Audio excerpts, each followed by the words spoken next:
Ok, haray den jokkiti ɗo kumpito ɗen haray en artay ɗo ko fewndi ko leydi meɗen ɗo haray no miniri on noon koye transition wonɗen fen ɗo kadi ko général Mamadi Doumbouya ardi transition haray noon ko yontore woni ko luttani ɓe ɗo une semaine haray ko balɗe jeetati woni ko luttani ɓe ɗo hande ko le 20 hande ko le 23 décembre 2024 haray ko haalo 31 décembre 2024 wona mi wooli ko kanko wooli haray signature ji ɗin hino woodi haray engagement ji ɗin hino woodi ko woɗuno kadi yeeso président de cour suprême hino woodi haray ko kanko wonduno ɗum ɗon haray no mbawa yewtugol ɗum ɗon haray ɗuɗuɓe andintinimo ɗum ɗon haray de en tant que soldat haray koyo respecte konngol makko ngol en tant que hoorejo koyo respecte konngol makko ngol en tant que ƴettirteɗo exemple haray koyo respecte konngol makko ngol le 31 décembre 2024 tawgol organisare élection ji hara ko woɓɓe ko ardoto transition o haray wono monsieur Souleymane Sousa Konaté conseiller politique de président Cellou Dalein Diallo haray mo o waɗi ɗo bindi article ji haray kanko monsieur Souleymane Sousa Konaté haray o andini dey général Mamadi Doumbouya e ɗimmoɓe makko ɓen e fedde makko nden haray eɓɓoriji maɓɓe ɗin e ɗuɗude ko fuɗɗori hulɓingol jama on fiigol jama on wargol jama on sansugol position ji ɗin fou ɗum ɗon wawata yiltintinirde guinéenɓe faalaɓe yo gonga ñiiɓu ko leydi meɗen ɗo o inni wona violation on wona manipulation on wona fuy ko wawata yiltintinde guinéenɓe faalaɓe yo gonga ñiiɓu ko leydi meɗen ɗo o inni fewno ɗo noon hara hino satti moƴƴa kono noon yo o anditu engagement mo ƴettuno le 5 septembre 2021 haray ko hewti e o saayi mo o doit respectude yewtere makko nden e konngol makko ngol haray ko yewtere kanko Souleymane Sousa Konaté conseiller en communication de président Cellou Dalein Diallo même temps président de la commission de communication de l'ANAT haray noon wona kanko tun buy waɗi yewtereji andintinimo ko yewtuno ko haray fus wonari ko laawimo haray tigi tigi on tagaɗo ko konngol ngol o holluno o guinejo goto toñetake guinejo goto o waɗitake saabu opinion muɗum ɗum saabu faale muɗum ɗum saabu yewtereji muɗum ɗum sawdu engagement ji muɗum ɗen hande kadi ko busolon wawata ko busolon wawata ardagol leydi ndi haray ɗum ko séria on wawata ardagol leydi ndi haray nomo ɓe hino wawi darde so ko ɗum fewndi ko leydi meɗen ɗo haray ɗen andi ko fewndi ko leydi meɗen ɗo haray presse ji ɓurnoɗi wonde critique ji ɗin haray ɗin ɗon fopp woni ko ferma haray ɓuraynoɓe jonnude jama on ma ɗum ferñitaynoɓe gundoji ɗin haray woni ko ni ko ɗi radio ji ɗon ferma journaliste ɓe boyi haray saki ko leydi meɗen ɗo sen ƴetti exemple wono Abdoul Latif Diallo en wono Mamoudou Babila en haray ɓen ɗon fof ɓe doguino leydi ni hiɗen andi wono Habib Marwan Camara hino nanga kanko e fonike mangue e Billo Ba e goɗɗo anda kon to ɓe woniri mi jippinana en ɗo joni photo ji fonike mangue haray wono Akumba Diallo en ɓen ɗon hino États-Unis haray wono Akumba Diallo mo waɗi ɗo interview mo waɗi ɗo yewtere e télévision FNDC on haray hino circude en ligne haray mo yewtito yewtereji boyi mi wawata waɗande en détail ɗo komi conseillé ton ko yon daaru ko sittiji on hawrodiray ɗo e yewtere Akumba Diallo nden Aboubacar Akumba Diallo journaliste jo andaɗo leydi Laguine ɗo haray wontirɗo Senghor tewno ɗo États-Unis de Amérique haray ko yewtere wotere tun o ɓangini ɗon komi andintinante ɗo o inni affaire min on hiɗen andi ko ɗum ɗon o ɓuuri ƴellitanade mo ƴellitani piiji ɗin fof kono surtout affaire min on o inni wo vrai ministre de min on Laguine ɗo o wona nomaɗo ko gouvernement o haray ko Djiba Diakité directeur de cabinet à la présidence haray e kanko e Bala Samoura général Bala Samoura haray hoorejo gendarmerie on ko ɓeɗo woni tigui tigui fi min on haray contrat ji wonaɗe signéde ɗin hay e hunde wawata hollude guinéɓe ɓen haray avenir hino ton haray contrat ji ɗin ko wona e gérirede noon kono mettiri sifade wona tigui tigui on avantage leydi meɗen ndi ok haray ɗen jokkiti ɗo kumpita ɗen haray arta ko fewndi ko leydi meɗen ɗo haray crime ji haray hino heewi haray balɗe no feƴƴi ɗo wan hecciyanke en humpitike jiwum kon duuɓi 6 ha 7 woni ko fure muɗum yiya e école goo hiɓe waɗayno ɗon e ko ɓe innata kon weloji haray ko l'école ji ton ɗum koye nder o commune de Kabelen ko ɓe innata Kabelen plateau ɗon haray jiwum kon duuɓi 6 e duuɓi 7 haray ko ɗo woni fure makko yiya ko Hurgo haray noon no ɓe innir noon haray ko violaɗo haray ko hoore ko viola kom o violenta kadi hoore ɗum ɗon ɓe tawi ko ɗum no fof no fanɗi ɓe tawi koye ɓe warmo haray fure on kañum kadi ko koko hurgoji woni ko ɓe yi ko toilette ji ko ɗon woni ko ɓe yi ko ɗum humpitiden haray noon mbawa ɗum ɗon e humpitike procureur près de tribunal de instance on sengo dibreka ɗo humpanirno e procureur près de cour de appel on haray hooreji maɓɓe on inni tigi tigi on ko adi ko haray ko immin ko waɗata enquête hara ɓe ferma l'école on haray kanko procureur e fallu dumbuya tigi o wawno hewtude hande sengo dibreka o hewta ko famille ko jiwum ɗon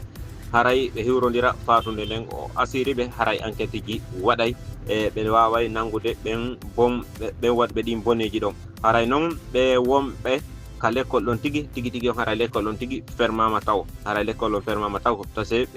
ɓe inni o hoore ɓe l'école on tigi kamɓe tigi ɓe manki e ko ɓe duwano waɗude kon haray moral man haray tigi on ɓeɗo tigi hiɓe tawa e muɗum par ce que ɓe hiwari jangganakuɓe maɓɓe ɓe no ɓe duwa ɓe hiwirde non kono haray enquête on no wadde ɓe anda ko homɓe woni saabu muɗum haray ko ɗum humpitiɗen ko feƴƴi sendenga ko commune de Kabele haray batte Kunjum e wara kun ɗon haray fayman en ala iwde takko feesariyaji ɗin haray takko o procureur près de cour d'appel de Conakry haray ɓeynamo Fallu Dumbuya haray humpitiki hande o hewtirno ka sengo quartier marché Kiroti haray ko marché Kiroti ɗon ɓawo hewtugol makko ɗon woni ko ɓe lanci ɗon nokkeli buy haray ko boneji waɗata e ɗum sinnama ko boneji waɗata haray ko marché ɗon ko magasin ji e boutique aji duwano waɗede haray ko rewɓe jonna hiɓe yiida ton e worɓe no sari on daginira wona noon saria hay e goto wona saria leydi meɗen ndi wona saria wona ɗo ñawirede ko leydi meɗen ndi wona itte sikke saria l'islam haray ko yata e 103 chambre haray chambre temedere e tati ɗin ɗon fof ko rewɓe woni ko occupé hara ko ka yidugol e worɓe no hanira haray ko ɗum humpitiɗen ton haray noon ɗo e machine ji ɗin hewtude lanca ɗum ɗon hari gendarme ɓen hewti ton force de défense et sécurité on haray ñan en humpitike administrateur marché hoorejo marché on o wawama nangede hewtine ko sengo brigade de recherche kiɓe haray ko ɗum humpitiɗen ko feƴƴi donc haray ko liyeji no hollirno noon kanko procureur on liyeji ɓurɗi e bonte ɗin ko drogue fumete ko bandiyagal waɗete ko bandiyagal waɗete tigi on haray ɗum no fof mo décidi wo o bonnay ɗin nokkeli ɗum fof woni ko Saare Conakry ɗo haray ha e ceeɗe o laamiɗen ɗum fof ko fuɗɗori ko région Conakry on ɗo ha hewtan bokke on ha hewta labbe on e mamum e kindiya on fof haray ɗen encouragé mo yo boneji ɗin iw ko leyɗe meɗen ɗo yo iw noon nokkel ɗin fof ƴenɗe ɗen fof eɗen jokkiti ɗo kumpito ɗen haray hewtoroy ɗo Fouta Diallo haray humpitorde noon haray khalifa général on Sayko Elhadji Abdoul Kadr Dionfo haray ɓe wawno tumbodirde e makko baɓe Fouta Diallo Boy e ko préfecture de Labe haray ko hanki dimanche ɗum waɗi ton haray noon no humpitorde noon haray biɓe joɗɗinaka jullere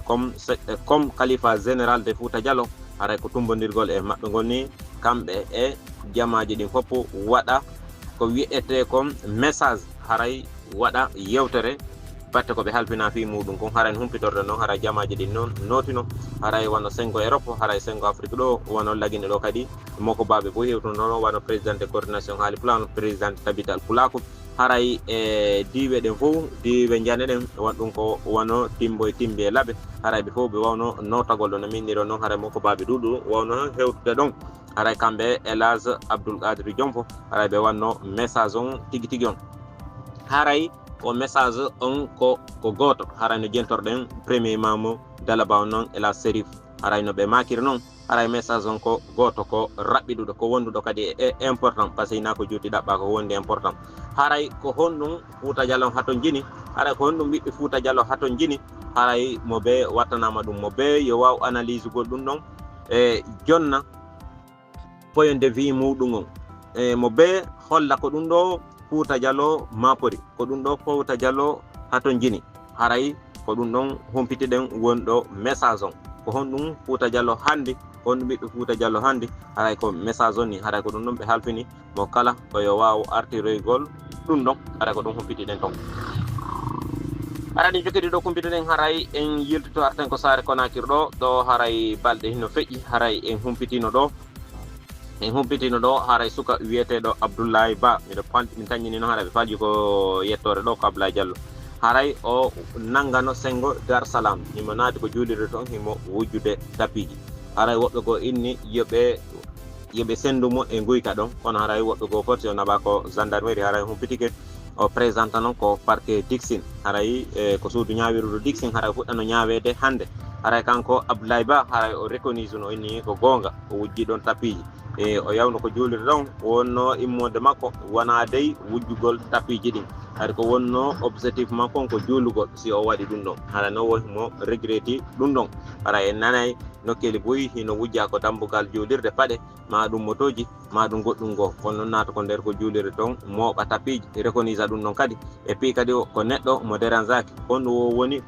golle makko ɗen o ko ɓeynata kon gardiennage yagal ɓeyna ɗum visite haray wo ko ɗum woni golle makko ɗen haray noon himo juuɗe laamu gon taw haray juuɗe ñawoɓe haray ɓe taññari ñaworde haray sen yuri ɗon haray e yaray sengo sigiri haray humpitike ko ɓe jasata kanŋe ton e o sous préfecture Kintiña haray woni ko orpayer ɓe haray jasa ɓe kanŋe tato woni ko lutti ɗon e min artisanat haray ko e nder ngayka ko ndiyan heewi kono ko ɗon woni ko ɓe ukki haray ko ɗon woni sabu maɓɓe yimɓe tato sengo Kintiñan ɗum ko hanki dimanche 22 décembre 2024 woni ko waɗi sengo sigiri haray ɗe jokkiti ɗo kumpito ɗen haray garta ɗo sport football haray de en humpitike fi ligue régional o haray connexion ɓe wawade fottugol ha joni président fédération guinéen de football on Bouba Sampil haray noon eɗen andi sattuno ha argol Bouba Sampil ko fédération guinéen ɗon kono en andi pottaki hiɓɓi ha joni haray tigui tigui on haray buusade affaire football o en arta e ɗum ɗon ko ɓuuri e juutude largement kono haray yewtugol fayda fi football lagine haray ko musingol hoore haray miɗo yaafini kala ella ko yiɗo gasi moyon mu e Sadio Radio ɗi wassalam.